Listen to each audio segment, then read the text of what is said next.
வீரா serial இன்றைக்கான எபிசோடில் என்ன நடக்க போகுதுன்னு பார்க்கலாம் வாங்க. அதுக்கு முன்னாடி என்னுடைய சேனலை நீங்கள் சப்ஸ்கிரைப் பண்ணலைன்னா மறக்காமல் சப்ஸ்கிரைப் பண்ணிக்கோங்க. பக்கத்தில் இருக்கிற பெல் பட்டனையும் ப்ரெஸ் பண்ணிக்கோங்க. மாறன் ரொம்ப பரபரப்பாக வேலை செஞ்சிட்ருப்பார். இன்னொரு பக்கம் கண்மணியும் ராகவனுக்காக ஜூஸ் எடுத்துகிட்டு போகிறாங்க. அப்போது வெளியில் ஆக்சிடென்ட்டுன்னு ஒருத்தவங்க கத்திக்கிட்டு ஓடி வருவாங்க. இந்த மாதிரி குடிச்சிட்டு காரை கொண்டு வந்து ஒரு கடையில் இடிச்சிட்டாங்க அப்படின்னு சொல்கிறாங்க. யாருக்கும் எதுவும் ஆகலைல்ல அப்படின்னு பேசிகிட்டு இருக்கிறத கேட்ட உடனே கண்மணி உடனே கோவப்படுறாங்க.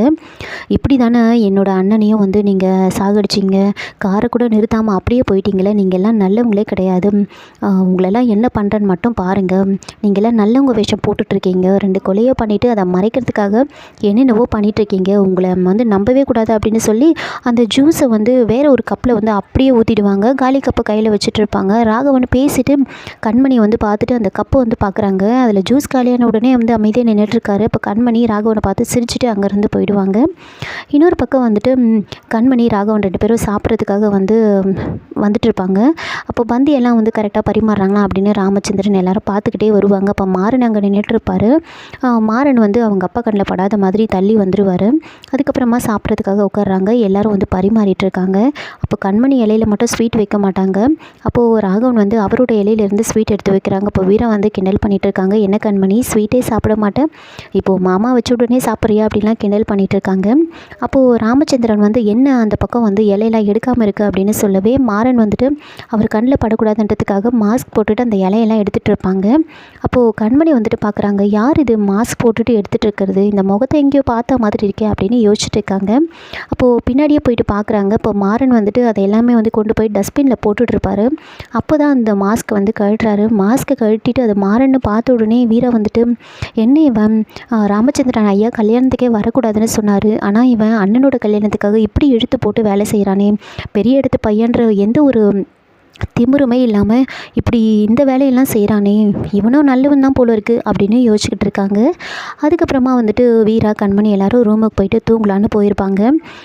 அப்போ தான் வீரா சொல்கிறாங்க, எப்படியோ நல்லபடியாக ரிசப்ஷன் முடிஞ்சுது அப்படின்னு சொல்ல, என்னடி நல்லபடியாக முடிஞ்சுது, எவ்வளோ பிரச்சனை வந்துச்சு அப்படின்னு சொல்ல, ஆமாம் எவ்வளோ பிரச்சனை வந்தாலும் நமக்கு எந்த பாதிப்பும் இல்லைல்ல, நல்லபடியாக தானே முடிஞ்சுது அப்படின்னு சொல்லிட்டு இருக்கேன். எல்லோரும் பேசிகிட்டு இருக்காங்க. அப்போ தான் வெளியில் வள்ளி கதவை தட்டிகிட்டே இருக்காங்க. என்ன இது வள்ளி அம்மா குரல் மாதிரி இருக்கே அப்படின்னு கேட்டுட்டு வெளியில் கதவை திறக்கிறாங்க. அப்போ கூட 2-3 பேரை கூட்டிகிட்டு நிற்கிறாங்க. இவங்களுக்கு ரூம் வேணும் அப்படின்னு சொல்ல, அப்போது வீரா சொல்கிறாங்க, இந்த மாதிரி பக்கத்தில் ஒரு ஹோட்டலில் நான் ரூம் புக் பண்ணியிருக்கேன், அங்கே போயிட்டு தங்கிக்க சொல்லுங்கள் அப்படின்னு சொல்கிறாங்க.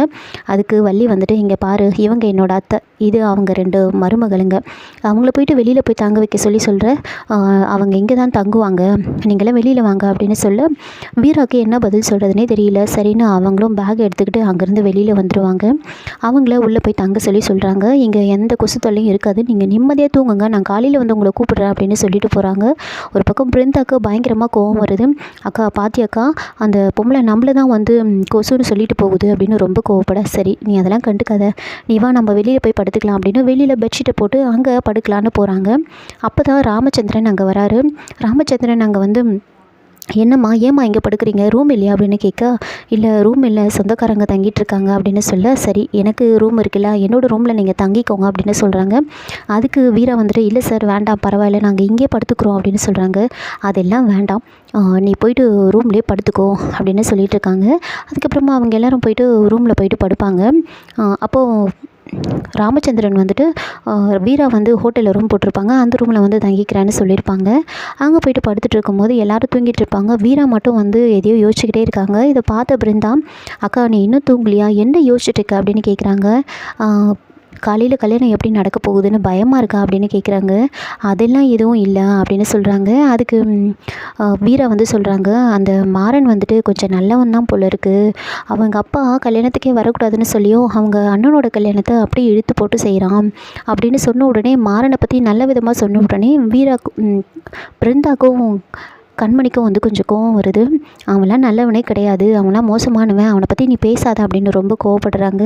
அப்போது வீராவோட அம்மா வீராவுக்கு சப்போர்ட்டாக பேசுகிறாங்க. அவங்க எல்லோரும் ரொம்ப நல்லவங்க, ராமச்சந்திர அண்ணா எவ்வளோ நல்லவர், ராகவன் தம்பி நம்ம குடும்பத்துக்கு எந்த அவமானமும் வரக்கூடாதுன்னு நினைக்கிறாரு அப்படின்லாம் பேச, இதை கேட்டு கண்மணி கேட்காத மாதிரி அமைதியாக தூங்கிட்டு இருப்பாங்க. பிருந்தா ஒரு பக்கம் மாறனை பற்றி பேசவே கூடாதுன்னு சொல்கிறாங்க. வீரா மாறனை பற்றி யோசிச்சுட்டு இருக்காங்க. இதோட இந்த எபிசோடு முடிச்சிருக்காங்க. என்னோட ரிவ்யூ பிடிச்சிருந்தா லைக் பண்ணுங்கள், மறக்காமல் சப்ஸ்கிரைப் பண்ணுங்கள். தேங்க்யூ.